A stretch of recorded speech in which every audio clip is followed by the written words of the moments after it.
also Commissioner for Middle Eastern Affairs for the state of Maryland. And so we got a lot of ground to cover. We're going to have it as an open discussion. And so if you want to jump in, go right ahead. But the first question, and is the hardest question, that's how we do these things, is what is anti-Semitism and how is it similar and different from other forms of hate? Don't all jump in at once. I'll begin. So there are many kinds of hate that are equally pernicious to many and also dangerous.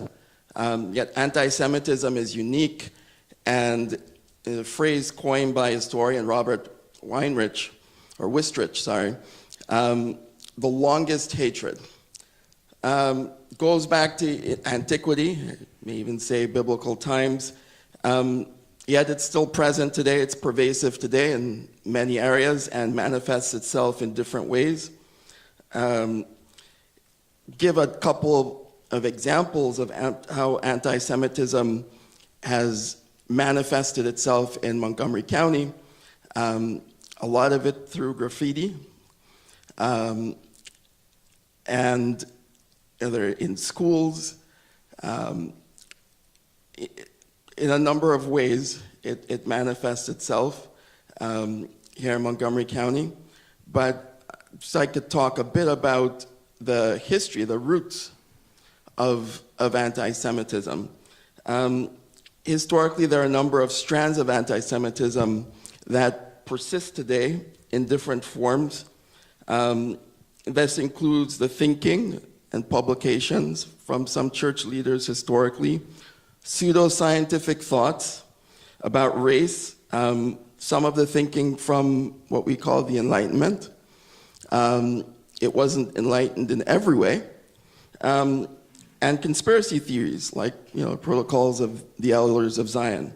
And the Nazis accused Jews of many things found in Christian anti-Semitism, such as the theory of a Jewish world conspiracy, theory of Jewish blood or race, an ideology that developed in the 14th and 15th century in Spain, where many Sephardic Jews lived. This idea that somehow... Can you please explain what a Sephardic Jew is? I imagine some people aren't going to know. So Sephardic Jews include, well, first of all, are Jews, but include the Jews, many Jews with roots in Spain, an identity that was forged in Islamic Spain or Al-Andalus, and consists of Jews that lived in the MENA region, the Middle East and North Africa. And so what I learned from history is that the normalization of anti-Semitism is a large part of the problem related to anti-Semitism. And looking at some of that history, it gives us a sense of what anti-Semitism is. We never know how the things that we say or put out there, how they're going to take root or how they might become mainstream. Whether it's something a swastika, written on put on a desk, or something on social media, whatever the case may be.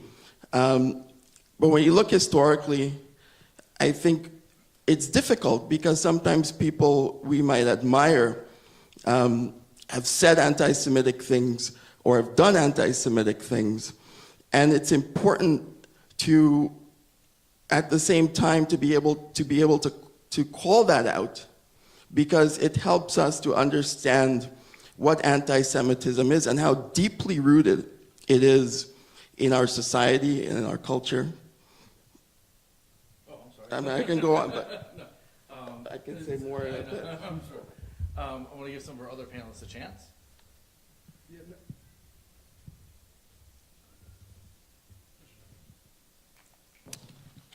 Got it. I appreciate that. I agree with everything that has been said. One of the challenges of anti-Semitism is that it is very hard to define. it is very hard to identify. It is very hard to call out. And one of the biggest challenges with it is because of the pernicious nature of this idea of a global conspiracy, which is one of the prevailing anti-Semitic tropes, this idea of Jewish control, Jewish power, Jewish greed. By calling it out, by fighting against it, it can be weaponized to demonstrate the very trope that was being used.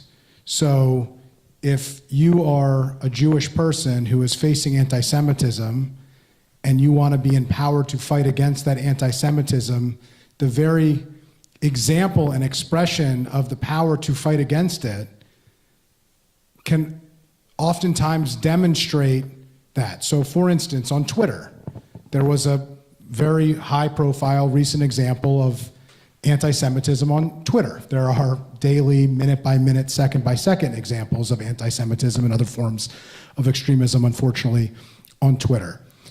But the response to the anti-Semitism was to shut it down, to condemn it, to not condone it. And yet, the fact that that response was utilized, those with anti-Semitic views use that as an example of, see, we've now proven that Jews do control this social media platform and perhaps all platforms of speech. And this, to me, is the heart of what makes anti-Semitism so difficult to fight, so difficult to combat, because sometimes the very act of fighting it, to galvanizing support, to empowering people to combat it, is one of the examples that is used to galvanize people to demonstrate the very anti-Semitic trope that's being shown. And so that's why the education of understanding these tropes and where they come from and why they matter are so important. Mein Kampf is mostly talked about with Nazi Germany, but the Protocols of Zion, as Ephraim mentioned, is really where many of the conspiracies of a world domination of the Protocols of Zion were used, which started in Russian pogroms that happened before that. Prior to that, in civilization after civilization after civilization, similar levels of anti-Semitism was being used. So it is a very difficult form of hatred to identify and to combat, which to me makes it all the more important to combat it, to identify it, to have conversations just like this one where we're bringing people together to really better understand it. Would anybody else on the panel like to take a stab at it? I'm going to be additive to the conversation. And as Council Vice President Friedson said, it is hard to define anti-Semitism. The Council last year undertook an effort to attempt to define it, using standards that have been adopted by the US Congress, by the United Nations, by jurisdictions throughout this country and throughout this world. And we had a very hearty debate here in Montgomery County about defining anti-Semitism. And when we ultimately passed this resolution to define it, we included, after many, many months of debate, we included a section, a clause that said criticism of Israel shall not be defined as anti-Semitism. And that was added after concern that people who are critical of the political actions, state actions of Israel, should be construed as anti-Semitic. And I'm glad that we added that clause, because I have absolutely no problem saying I do not support Prime Minister Benjamin Netanyahu, and I think he is taking the nation in the wrong direction. And anybody should be able to say that without being deemed anti-Semitic. We can have a political conversation without it turning into a religious one, a hateful one, a vengeful one. And that is the deliberations, and that was the process that we undertook. I'm sure many of you are familiar with that conversation. That took many, many months, and we engaged with many of you in this room, and I thank you for that thoughtful conversation. But it came down to the central question of what is anti-Semitism? How do we define it? And because of the public conversation here in the county, I think we came to a good agreement. I'll just say I appreciated the opening comments about the length of the time in which anti-Semitism has gone on, because I can't think of any other group that has been demonized for so long. But I think what was really dangerous about that, there are, as we know all too well, tribal disputes that linger for centuries in Europe and elsewhere. To have something lingering for millennia is a problem, and the truth is that as Christianity spread, this went with it, and if you think of the reign once of the Christian world, it was pretty much the entire world.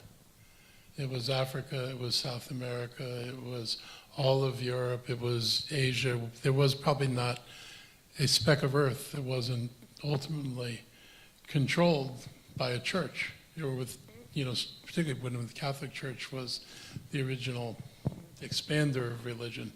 And this traveled everywhere globally, whereas a lot of the fights that groups have, whether they're smaller ethnic fights or national fights, don't travel much beyond their borders. This is something that kind of uniquely found its way around the world. And I think that's what's made it so insidious, because it seems like it's almost everywhere. I would say when people would ask me about how I felt growing up as a kid, I felt like, anti-Semitic people were pretty much almost everybody else that was around me, regardless of their race, religion, or national origin. That seemed to be a universal characteristic. But of course, I grew up in the 50s, where I think that was more profound. At least I used to think it was more profound than it is now. I think differently now. I feel like I've returned to the world of my childhood, and it's not a good place. Thank you. So to go on that, as we go into the next question, one of the things that I think is most fascinating is the Jewish community is very broad, very diverse. And for thousands of years, Jews have been in a diaspora and dispersed, and you can find them throughout the world. And so you mentioned earlier, just a few seconds ago, how does anti-Semitism impact you, and what can we do, as a follow-on to that, what can we do to help fight that? So actually, you know what, let's take it back. How does anti-Semitism impact you? We'll get to the next part later. I'll start, but it deeply bothers me. It bothered me as a kid because it seemed irrational. I did not understand, what, first place, because of my upbringing, I was neither Jewish nor, my father was Jewish, my mother was Catholic. Never stepped foot in the synagogue until shortly before I decided to get bar mitzvah. So being identified with Jewish solely on the basis of what people thought my religion was based on my father's name is just totally bizarre, but that just tells you how irrational this is. And I'm left like, people are defining me that in a way that I didn't even define myself at that time, which was, as a kid, that's a hard thing to do. And you experienced, I still remember George Lincoln Rockwell making the news in Washington on the streets. I think it was Arlington, where his little shop was, his little Nazi shop, and that was normal. I mean, you could be that in America, even after World War II, which was kind of disturbing. And then there was a period in which there seemed to be a lull, and then the former president brought back, kind of gave a license to hate again, and it kind of reinvigorated everybody, which is disturbing. But I think about it in terms of knowing what people feel and may well feel in their hearts and don't want to say. That was Nazi Germany. And there are people I'm not sure are that far removed from the thoughts about Jews that drove the Germans to the things that they did. I am not convinced that other people wouldn't do that. And when you listen to people say, chant things like Jews will not replace us, it's kind of chilling.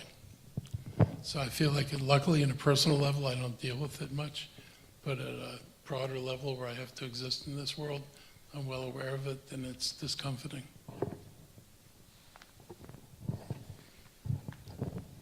Yeah, it's a really interesting question. I experienced anti-Semitism periodically growing up. It wasn't a everyday and regular occurrence, but you certainly were confronted with it at times. I think that the overt levels of anti-Semitism are much easier to deal with. The extreme levels where you can almost discount it as extreme, as not representative of a broader viewpoint. I think where it gets much more difficult and much more painful. And I experienced this a bit as we were talking about the resolution that Council President Klass was talking about earlier. It's the normalization of the much more casual forms of anti-Semitism, some of which are said and done not out of malice or hatred, but out of not even understanding what is being said and what it means and where that perception comes from. And I think, again, I think that's why these conversations are important. I think the efforts that we have undertaken are critical, because having a trained ear to understand the difference and to be able to call it out and explain, do you understand where that comes from? It's actually a trope. And here's what it really means. And here's how it impacts people, I think is really critical. So, I've been impacted directly in that way, but currently, we have an overwhelming problem with anti-Semitism in our schools. It is staggering. And it doesn't mean that there's only anti-Semitism going on in our schools, because there's anti-LGBTQ hate that is on the rise. There's anti-Black hatred that is on the rise. There is a powder keg of challenges that young people are facing that are not caused by school, but are being exacerbated in schools. And dealing individually with the students and the parents who have been dealing with these issues on a case-by-case basis is just incredibly painful. And to think that it's happening here, in a place like Montgomery County, and schools in Montgomery County Public Schools that we think of as such a tolerant and such an inclusive place, where we have leaders like so many people in this room who for decades have been fighting this fight and marching this journey, to see where we have come. And I think it's very similar to what County Executive Elrich has said. It shows how challenging this is. I talk a lot about, the path towards progress is not linear, and we're in a downturn. The trend line towards progress is going to go in the right direction. I am fully confident about that. I will always be confident in that. But when you're living through the moments, it doesn't feel like progress is being made, and we're in one of those moments where we are in a downturn, where extremism, hatred against all people, scapegoating of all people, particularly Jews and other disenfranchised groups, is on the rise, and it's happening in our schools more than I can ever remember it happening, and that's where the real pain comes from, is how hard and how much progress we thought we had made, and yet how much work there clearly is to do. Thank you. So I'm just going to turn this question a little bit to Lieutenant Parker specifically. And how do these acts of anti-Semitism impact policing, impact resources that the police department has, and community relations with the Jewish community? Sure. So the police department takes these incidents extremely seriously. All hate bias incidents. The biggest thing from a reporting standpoint is we encourage victims to come forward, and that can be hard sometimes. And whether it's in the public, in the community, in our schools, if we don't know that it's happened, it's very difficult to do anything. If there's youth involved, we can get resources and work with our school partners to get those resources. From a law enforcement perspective, all of our officers go through training that focus on hate bias incidents. We actually take time, every recruit school takes a visit to the Holocaust Museum, and time is extremely valuable in training, but that's something that our department has invested. And then if the incident does actually rise above just to a criminal incident where there's hate involved, of course, we take that extremely seriously. We look at enhanced penalties, placing charges for the hate aspect of that crime, work with the state's attorney's office to follow through with each of those cases. Thank you. Would anybody else on the panel like to address how anti-Semitism not only impacts them, but the broader community? And then to follow on to what Lieutenant Parker said, if anybody, I'm going to put you guys on a little bit on the spot here, would like to mention what the partnership fund is that the Committee Against Hate Violence administers on behalf of the county. Yeah, so I want to talk about a couple things. So the partnership is very important. This is being hosted by the Committee Against Hate Violence, which has been leading on this effort since the late 1980s, I believe. 1987, I want to say, the partnership fund was created with some tremendous leaders who have been part of this organization and part of the county's response to these issues for decades and decades. So I just want to express gratitude for the fact that Montgomery County has been doing this for a long time. And the partnership fund is set up, it's run, I believe it's a subcommittee, but it's run through the Committee Against Hate Violence, and it is set up to support organizations and individuals who have been targeted with hate violence and hate bias incidents, specifically to repair the damage that has been done. So if you have been vandalized, if you have had property damage, if your nonprofit organization or your private home or your organization's personal property was impacted by an act of hate violence, the Committee Against Hate Violence has a partnership fund that is there to help you, to support you, to lift you up in that moment, to get you back to where you were. I think it's a critically important resource, and it's not just money.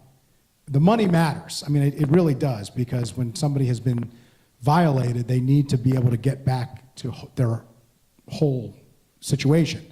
But it's also having a county government and having a committee of volunteers who are there to support those who have been through what is likely the most painful and traumatic experience of their lives, which I think is amazing. And since that and with that, we have built on that. I want to give the county executive credit.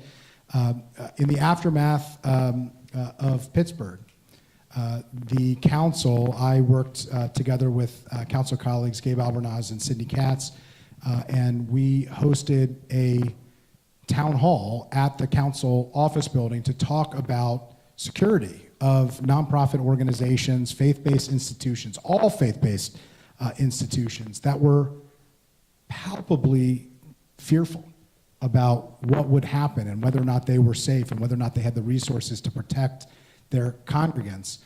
And from that conversation, the idea of having a grant program for nonprofit organizations, the county executive funded that with $700,000 initially, and then subsequently to that another $800,000, and now just put into his budget, which I'm very appreciative of, $1 million.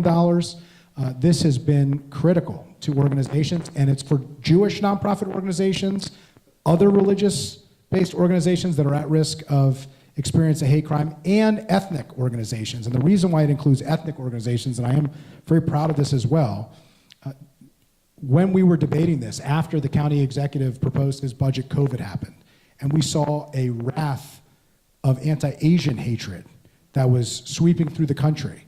And I worked together with Asian American leaders to talk about those issues, and we expanded not just to religious nonprofit organizations that were at risk of hate crimes, but ethnic-based organizations that are at risk at hate crime. Because we have many Asian American organizations that are doing critical work supporting residents, and during COVID that was taken to a whole new level of them being part of the social safety net.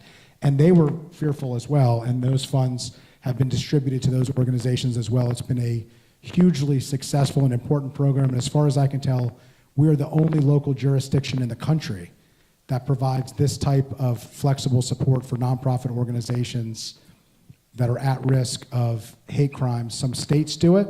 The federal government does it to a certain level, but no local jurisdiction has stepped up in the way that Montgomery County has, and it's been a partnership between the county executive and the county council working with the Committee Against Hate Violence. Thank you. I see you looked ahead at the questions of, that's fine, of what county resources are available. Yeah, I did send them ahead of time to make sure everybody was prepared, I know. But I'd like to go back to describe a bit more, Ephraim, I'm going to direct this question to you. You talked about the Jews who lived in the Middle East and North Africa, how they originated, many of them originated in Spain. For many people in America, when they think of the Jewish community, they think of Jews whose families lived in Eastern Europe for a long period of time, or Central Europe for a very long period of time. And they tend not to think about the Jews who lived in other places. Can you please just describe a little bit of how Jews came to live in those places and where we might be able to find them today? So Jews are part of a diaspora, and pretty much anywhere you can look on the planet, there are Jews. I mean, you spoke of the impact of anti-Semitism.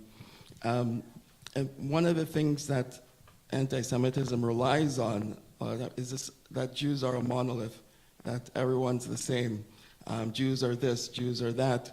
But the reality is that Jewish communities are very diverse.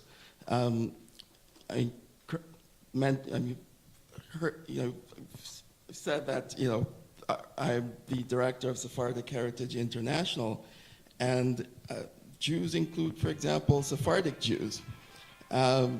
And this includes, the Jews who were in Spain, also the Middle East and North Africa. And because of hate and rise of nationalism throughout many of the Islamic countries, 850,000 Sephardic Jews were expelled from countries in the Middle East and North Africa. Most went to Israel. Many went to the countries that colonized the places where they lived. For example, to France, especially many Jews from North Africa. Many came to the US.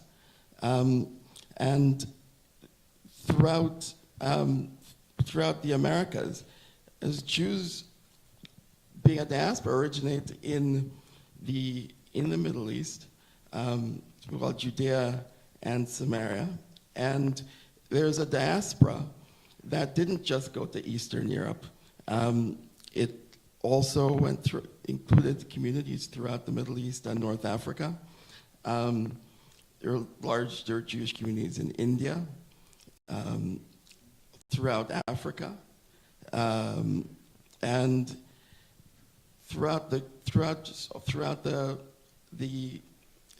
world. And sorry, it's a little late in the day for me, but it's important for people to realize that this diversity exists, because it challenges these anti-Semitic tropes that not all Jews look alike. Not all Jews have the same nose.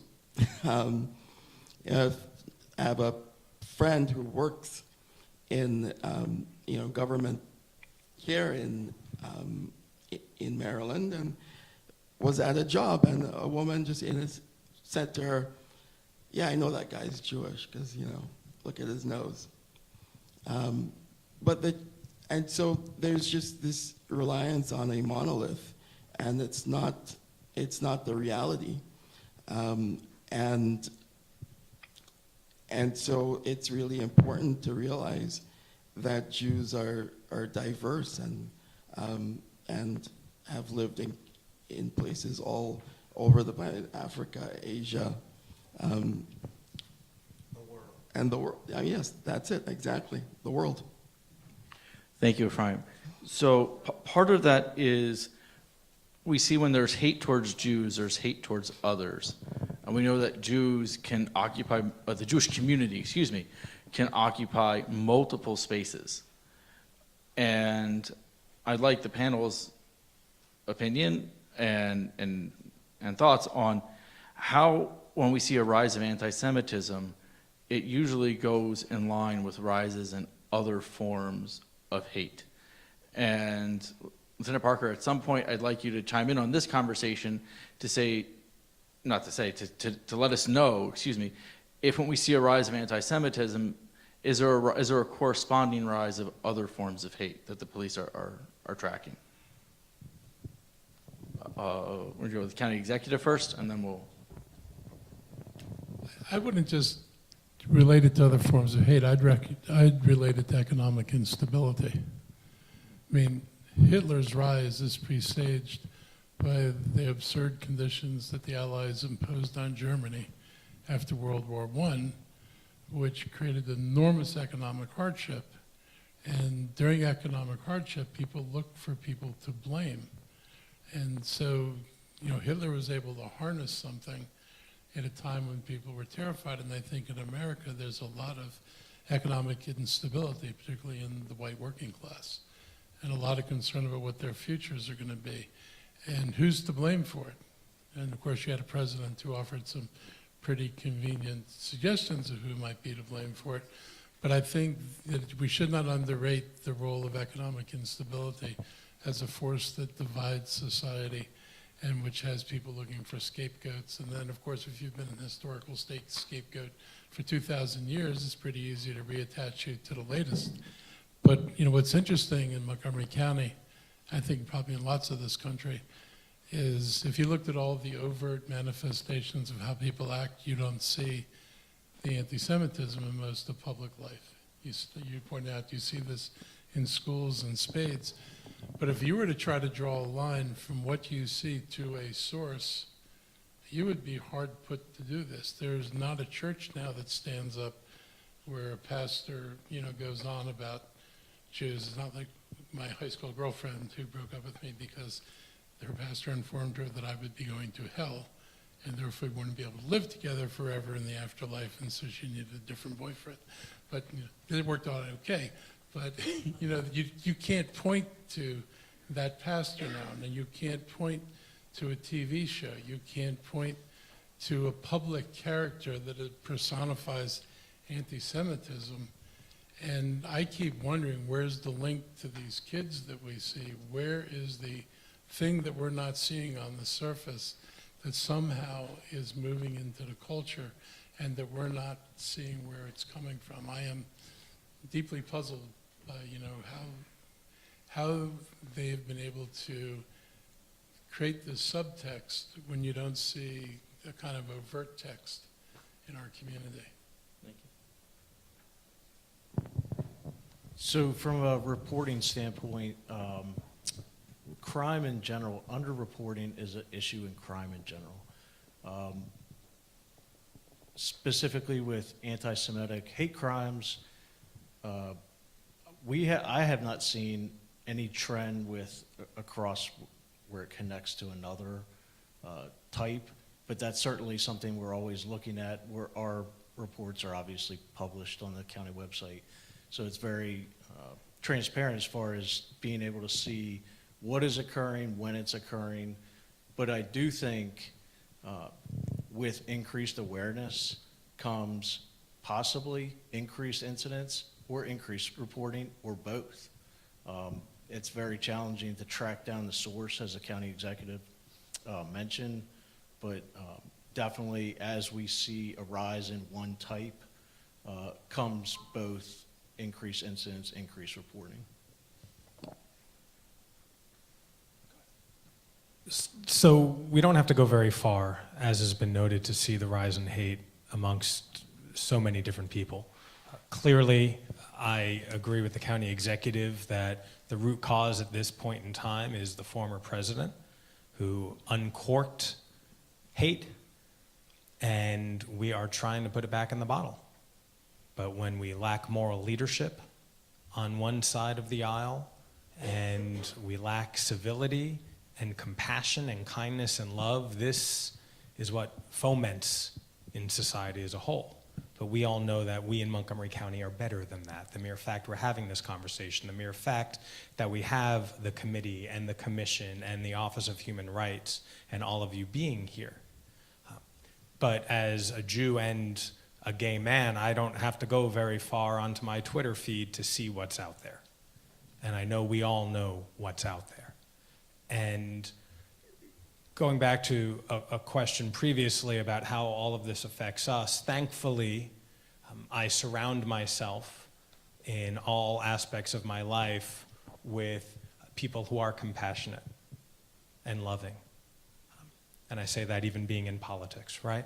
And I can take criticism, but thankfully the hatred and the vitriol is resigned to, in my world, mostly online. But my heart breaks every time I see something scrawled along a trail, on a wall, hear about something in MCPS, not only for Jewish kids, queer kids, Asian kids, black kids, brown kids. This is the heart of the question. And in a county of 1.1 million people, home to 4 of the 10 most diverse communities, one of the most diverse places in the entire country, we are better than that. And so we have to keep having these conversations. We have to keep calling it out every time we see it. And as was noted, that's hard. But if not now, when? If not us, who? And that is our commitment to each other as a civilized, compassionate community. Well, Council President Glass noted that he surrounds himself with people who are compassionate and loving. And I hope that includes me, because our offices are next to each other and we spend a lot of time together. But I absolutely agree. And I do think social media is a piece of this too. Obviously, moral leadership in the highest levels is critical because it sets the tone. We set the tone in the county, but we can only do so much when there are competing tones that are being set at higher levels of government with a lot more airtime. But Twitter is a toxic place.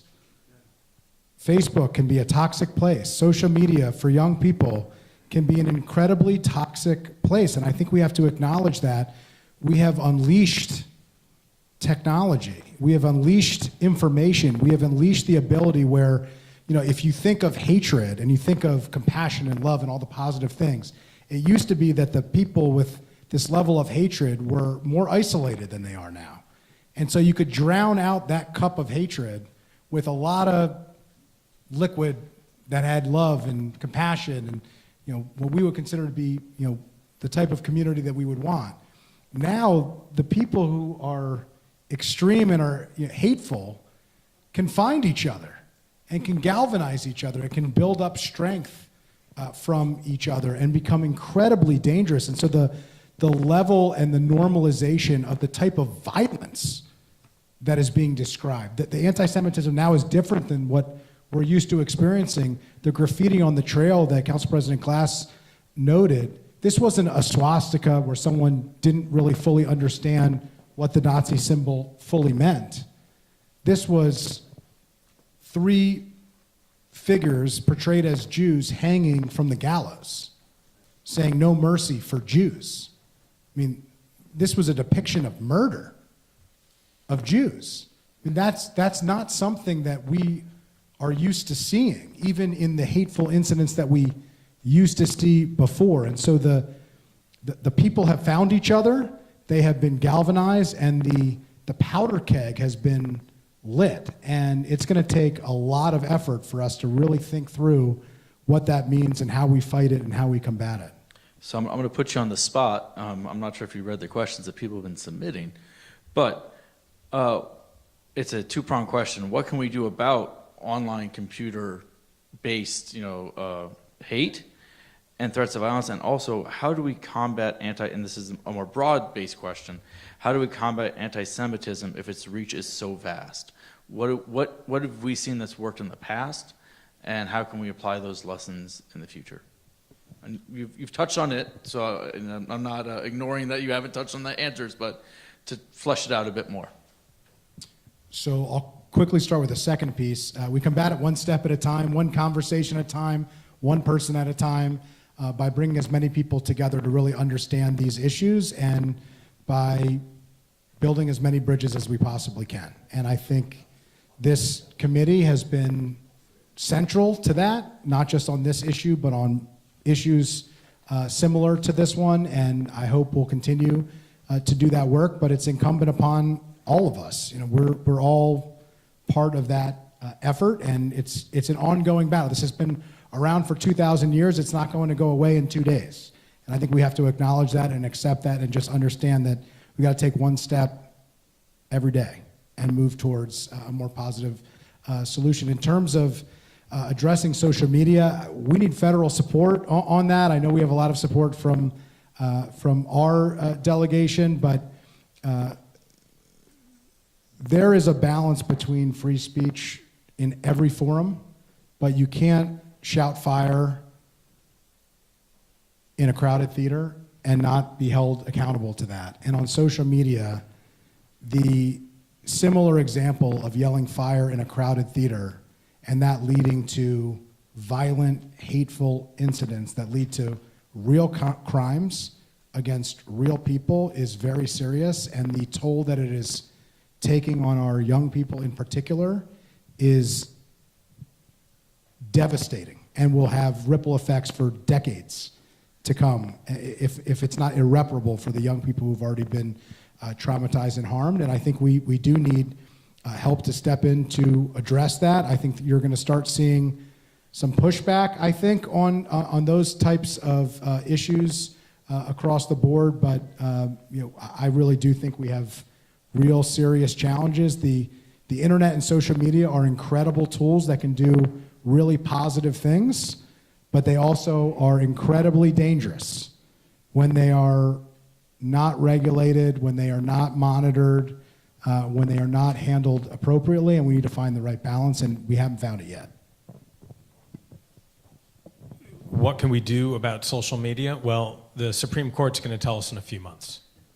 They recently had two cases that they heard, or one very long case, and they're going to tell us what they can do, what we can do, what the Congress can do.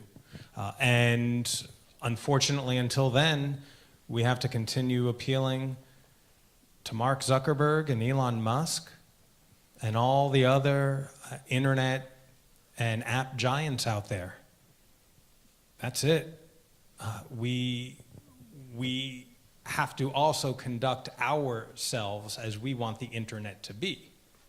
And while I know it is sometimes easy or fashionable to be cheeky, to be bombastic, and to be antagonistic on social media, we have to be our better angels and model the behavior that we want and follow the people who act accordingly.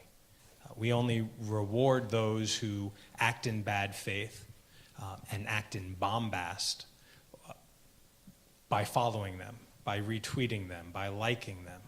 And so be selective in what you do, because the internet overlords will take notice. And so if we want real change, it begins within. And so we start modeling that behavior. So, I mean, if all the people who are angry at Twitter and Facebook decided we were no longer using Twitter and Facebook, we could cause some economic harm to the people who run those organizations and don't care about what harm they cause to society. We don't have an easy way, we have no way of regulating so far. And I doubt that the court will come down with any regulations, because as I recall, there were no computers when our founding fathers were around. Therefore, they were silent on the impact of computers on society. Therefore, you can't possibly regulate anything in that space. Apparently, that's what the Supreme Court thinks about the world. But I think, you know, we should think about what you can do that causes economic hardship to those who don't care. I also think that we, on an individual level, have responsibility to push back. Because if we don't say anything, you license it. If people are comfortable saying the things they say, whether it's, standing in line in the grocery store, wearing something particularly inflammatory, and everybody just says, this person's an idiot, but I'm not going to say anything about it. I think people need to hear that it's not appropriate what some people are saying. They need to know that some displays are not the kind of appropriate displays that most of us consider acceptable. If people can just breeze through life and everybody says, well, that's just your opinion. Not all opinions are equal. Not all opinions are, just differences of thought. Some are actually not healthy and dangerous. And we shouldn't be confused about equating dangerous things with things that aren't dangerous. I have no qualms about telling people if they say something that's racist or anti-Semitic or anything else that, that's not really appropriate to say that. And I think we ought to do more of it. Thank you. Sure. With social media, it becomes very easy to normalize things like anti-Semitism, and so many different people can put things out there. So I think it's important to work together to support the positive things that are put out there, and to work together to call those things out that are negative in different ways. But it really requires working together to do that.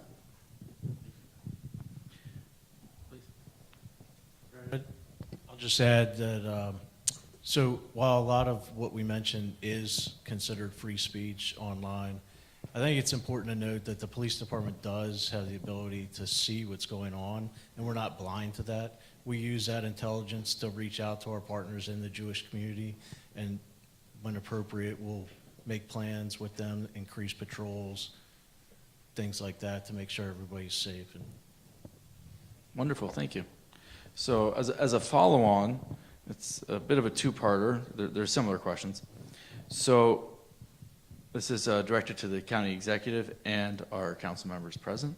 What new resources will you include in the next year's budget to educate people in the county to address rising hate and violence?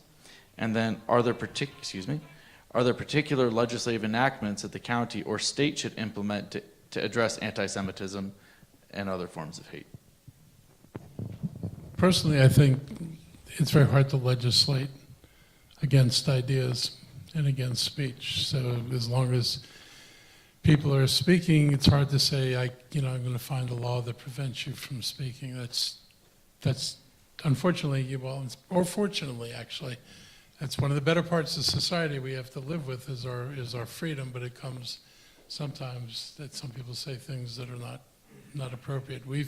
In this budget, we've added some more money to the protection of institutions because we could, but we have resources that we haven't always deployed. This is, part of the meeting we're having tonight. We've had this committee on, hate and violence. We maybe should have, activated it and got this engaged earlier when we first started seeing incidents. Maybe there needs to be a more ongoing presence because, again, it's not just anti-Semitism. We've dealt with all kinds of different kinds of people. Maybe we need to have a more robust presence in the community around this and not just respond to when people get fed up or we've had one too many incidents. In high school, it probably should have been one incident was one too many for whoever is being assaulted verbally, emotionally, whatever. And we need to use I think we need to use our resources better. But on the one concrete thing I know we can do, we will raise somewhat the amount of funds that are available. So I have been thinking about that question myself over the last number of months, and the answer I came up with was that we need to hear from more people about ideas and solutions that make you feel safe, and changes, laws, budgetary allocations, whatever it might be, we need your help to lead the way, because this is a collective conversation and dialogue. And that is why I called for the creation of the Anti-Hate Task Force, which, working with the county executive, working with a number of you in this room, to put that body together, which will consist of members of the Jewish faith, members of the LGBTQ plus community, Asian Americans, black and brown neighbors, immigrants, Latinos, members of the Muslim faith. It is going to be a diverse group representing the true diversity that we have here in Montgomery County. And the purpose of this short-lived task force will be to come up with a number of these ideas. Whether they are legislative, whether they are budgetary, we need to hear from the communities that are impacted.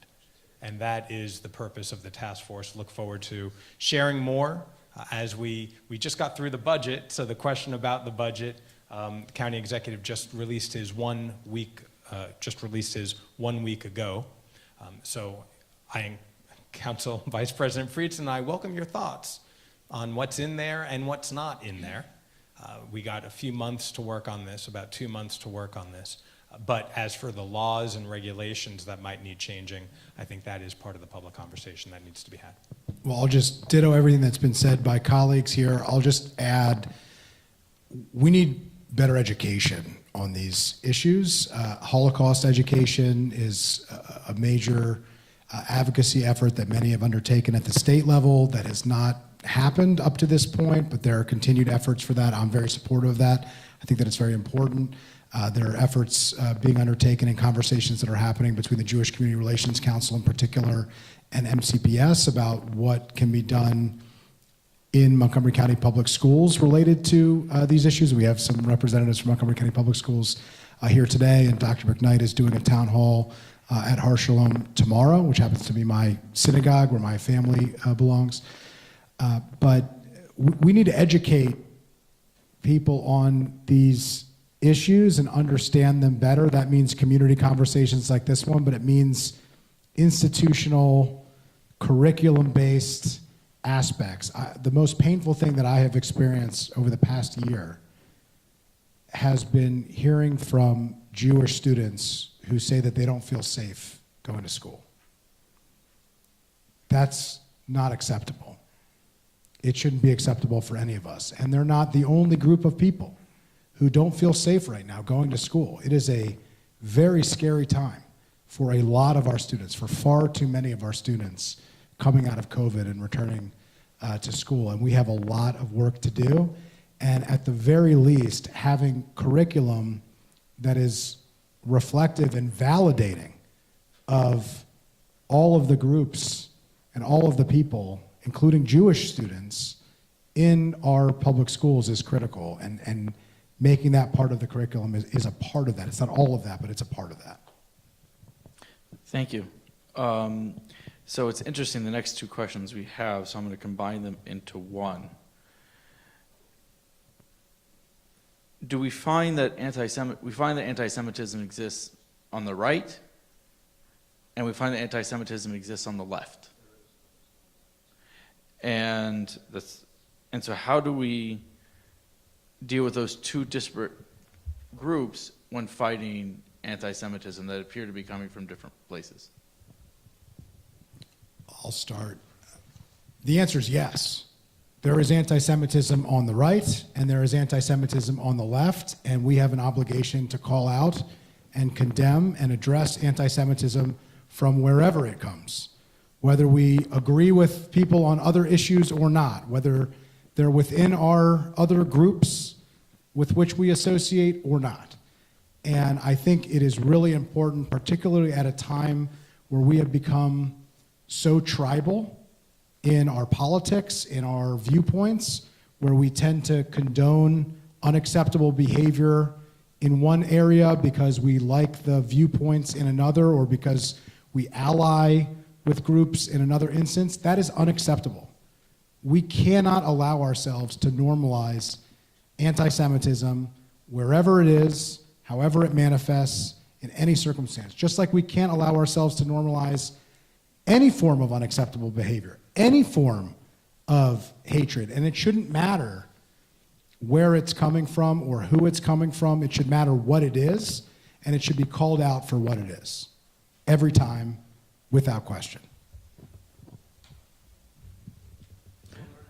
Yeah, I think this, I don't know where this one came from, but I wanted to pass it along. Congrats to Lieutenant Parker and the Montgomery County Police Force for sending recruits to a Holocaust museum. And having to, let's see. Right. And then, is there a program for the rest of county government to send their employees to the Holocaust Museum to learn about anti-Semitism?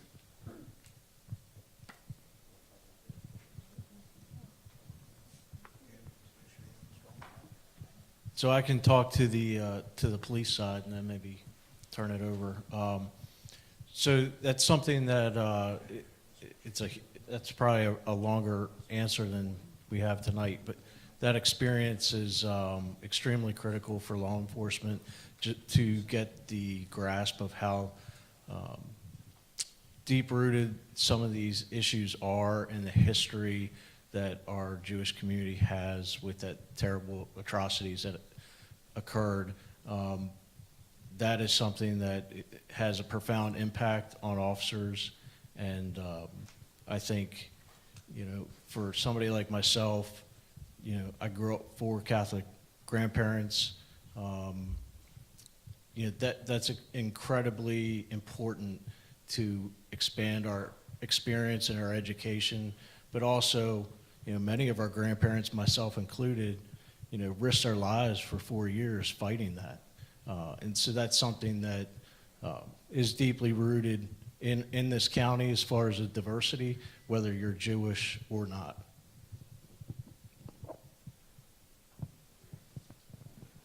Speaking of grandparents, my maternal grandfather was a prisoner of war in Stalag 17 in Germany, shot down while he was flying.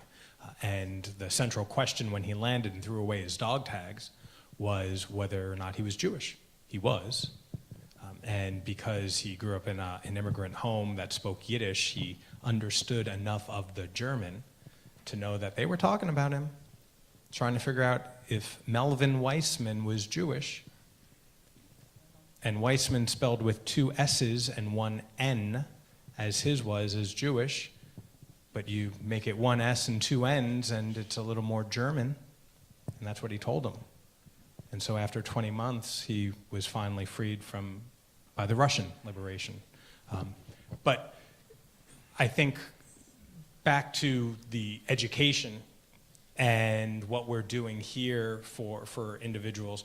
Council Vice President Friedson and I, over the last number of years, have organized what we call lunch and learns at the council that have brought together organizations like the JCRC, the Anti-Defamation League, the American Jewish Council, and other groups to come in and not only talk to council members, but to talk to our staffs and just inform them about what's happening in the community and nationwide.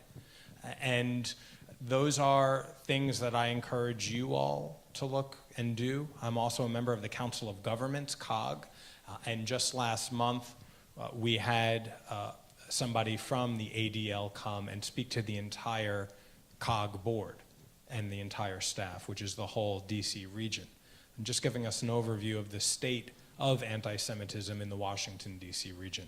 So if there are organizations or other groups that you are affiliated with, I would encourage you to reach out to any of those organizations and see if that you can help teach your colleagues and peers.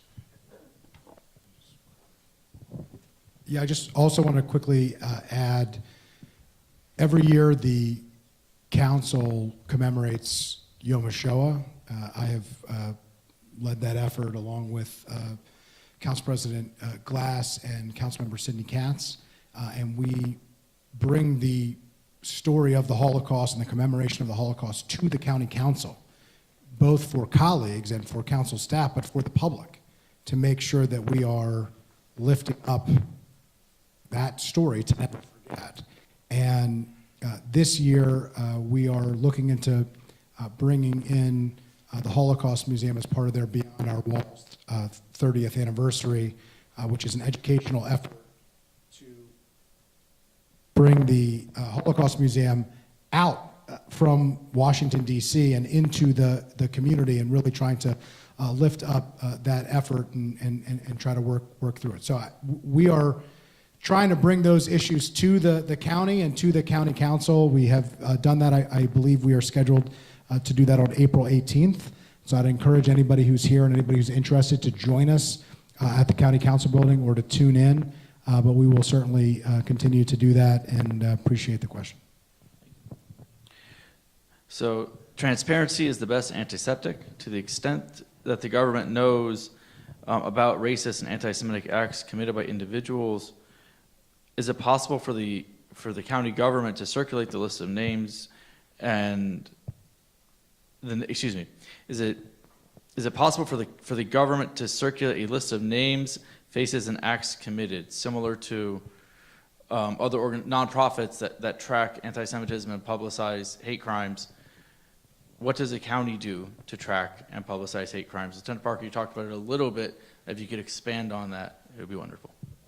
Sure. So as far as tracking and reporting hate crimes, every month on the police department's webpage, we update a monthly list of every incident, whether it was a crime or just a bias incident that didn't rise to the level of a crime. That is available right now. We're in March, so February's report is up. At the end of this month, March's report will be up, and that's available right now. And of course, any adult arrested and charged with a crime, their information is public information. Juveniles is not. Thank you. So we talked about this very briefly about the partnership fund.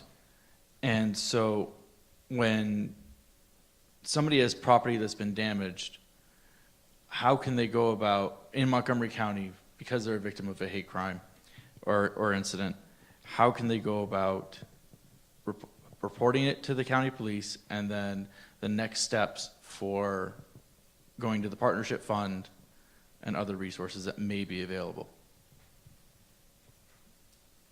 So for the reporting aspect to the police, obviously, if it's an incident where somebody's injured or it's an emergency, call 911, report that to us immediately. If it's just property damage and nobody's injured, you can call our non-emergency line, 301-279-8000, to report. Say that one more time. 301, sorry, 26 years and rattling that off. 301-279-8000. That will initiate a response by the police department. We'll take the report, and actually just this week we met with all the district commanders, gave them your new brochure that you highlighted at the beginning of this. That's being distributed to all 6 stations so that officers can provide that to victims.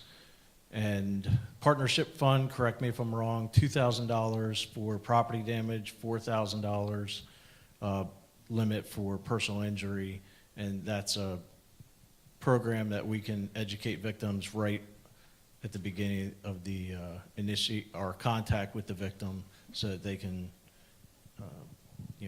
get back to a sense of normalcy as quick as possible. Thank you.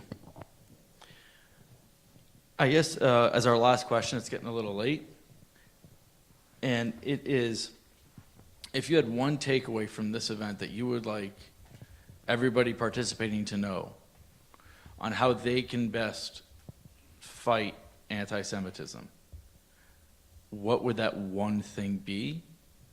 And we'll start with Ephraim, and we'll go down the line. I think the main things to take away is that we need to work together, that we can't do it alone. And with any communities, all the different communities, we have to work together in order to combat anti-Semitism or any kind of hate. And it's very important in terms of education, other things, to put our efforts together. Can't do it alone. Ditto to that. We also all are responsible for this. So each and every one of us has a responsibility to educate ourselves, to have these conversations, and just as importantly, to call it out when you hear it and when you see it. But that means you have to have an obligation to learn and train yourself to hear the dog whistles, to understand what they are, so that you can share that with other people. Being here is a good start to that, but hopefully we can do a lot more of these types of conversations. Answer along the same lines. I think the most important thing to do is to speak out.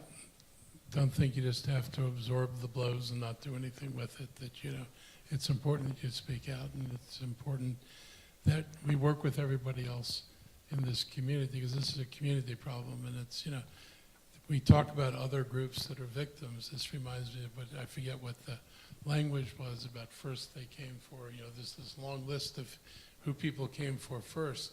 If you look at Montgomery County, there are a whole lot of people that people are coming for. There are a lot of people in the same boat. We need to recognize that and make sure we're working with everybody. And on a positive note, I just want to say that, one of the remarkable things about Montgomery County, and it's a statistic that I find fascinating, this county was 95% white in 1970 and 4.5% black and 0.5% other. Today we're like 56% other and 44% white. And we've undergone this transformation in a really positive way. I mean, not all communities have managed the kind of integration and bringing in of other cultures and other people as successfully as we have. And so, to me, that's a bright sign of some of the underlying things that are positive in this community, with most people in this community, is an acceptance for each other and a caring about each other. And that tells us that we've got a base to build off of, that pushing back against the dark side of the force is not something that only a few people have to do. It's something that you can probably look at most people in the community and feel they can relate and that they can be supportive of what we need to do. When you see something, you have to say something. Along the similar lines that's been said. Not only standing up for yourself, but standing up for our neighbors. That is what this is about. That's the community that we live in, and have more of these events and more convenings so that people have a safe space to share how hate has impacted them, and sharing so they can share their thoughts on how we can make it safer for everybody. I would say continuing to invest time in the youth. Every opportunity where maybe a symbol of hate is drawn, instead of just reinforcing that that's inappropriate behavior, taking the time that's needed for either that child or the group of children to educate them on why that is so hurtful.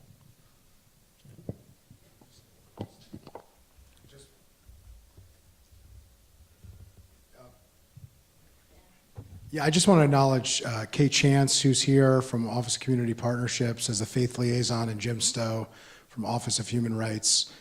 One of the nice things that we have in Montgomery County is that we do bring people together when things happen. And both of them have been central to that, and I just wanted to acknowledge that and thank that, and thank everybody who is here tonight, but just wanted to make sure that we didn't close without acknowledging there aren't many county governments that have these types of roles. A Jim Stowe or a Kate Chance who are able to respond to these incidents when they happen, who have things like the Partnership Fund, who have the grant program, but we need to make sure that we are doing this every day with our words and with our actions and with bringing people together to address it. But we've talked a lot about all the challenges that are happening in Montgomery County that are not necessarily unique to Montgomery County, that are negative. But there are a lot of things about Montgomery County related to these issues that do make us unique and that make me very proud to live here as a person, as a Jewish person, as a resident. I wanted to make sure that I closed by saying that and thanked everybody for your role in that. And thank you for hosting us here tonight. Thank you for the kind words. It's our pleasure. Thank you, everybody, for joining us. We will be having other events as we move forward, focusing on the impacts of hate across communities throughout Montgomery County. And I'd be remiss if I didn't talk about the Friendship Picnic. It's an annual event we have every year in Wheaton Regional Park. Last year, I think, somebody might have to correct me on the numbers, we had about 2,500, 3,000 people in the park. It is a terrific event. I've seen everybody here there. And we have free food, music, entertainment for everybody. And it shows the beautiful, wonderful diversity and love that exists in Montgomery County. And it is the Montgomery County way. So we've talked a lot about the hate that exists, and we can't not end on the love that exists in Montgomery County. So come to future events and absolutely come to the Friendship Picnic. We look forward to seeing everybody there. Thank you all so much for joining us in person and online. Have a wonderful evening.